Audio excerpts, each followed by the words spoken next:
नमस्कार, स्वागत है आप सभी का न्यूज़ प्लस 21 में। मैं हूं आपके साथ अंजलि।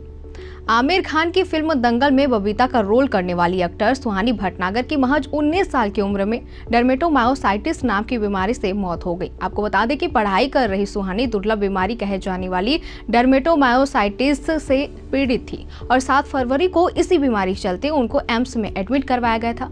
अब चलिए जानते हैं कि आखिर डर्मेटोमायोसाइटिस क्या है और ये कैसे जानलेवा बन जाता है। दरअसल डर्मेटोमायोसाइटिस एक दुर्लभ ऑटो इम्यून डिजीज है। इस बीमारी में स्किन और मसल्स में सूजन आ जाती है। यह ऑटो इम्यून बीमारी है जिसका कारण जेनेटिक समस्या भी माना गया है। इसके अलावा कुछ दवाएं, स्मोकिंग और वायरस इन्फेक्शन के साथ साथ एनवायरनमेंट को भी इस बीमारी का कारण हो सकता है।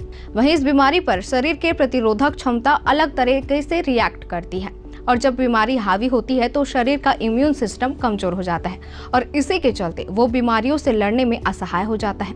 ऐसे में इम्यून सिस्टम शरीर को हेल्दी टिश्यूज पर हमला करने लगता है और व्यक्ति ज्यादा तेजी से बीमार होने लगता है। डर्मेटोमायोसाइटिस के लक्षण क्या हैं और इसके रिस्क क्या हैं, चलिए एक नज़र उस पर भी डालते हैं।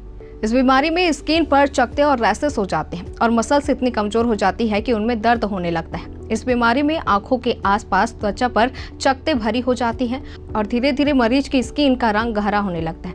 लेकिन ऐसा भी माना जाता है कि कुछ जेनेटिक समस्याओं और खराब पर्यावरण इसका कारण बन सकते हैं। हालांकि ये बीमारी किसी को भी हो जाती है, लेकिन ज्यादातर इसका शिकार 40 से 60 साल और 5 से 10 साल के बच्चे बनते हैं। डॉक्टर यह भी कहते हैं कि पुरुषों के मुकाबले डर्मेटोमायोसाइटिस का शिकार महिलाएं ज्यादा होती हैं। कैसी लगी ये जानकारी हमें कमेंट करके जरूर बताएं और ऐसी तमाम जानकारियों से लगातार अपडेट रहने के लिए बने रहिए न्यूज़ प्लस 21।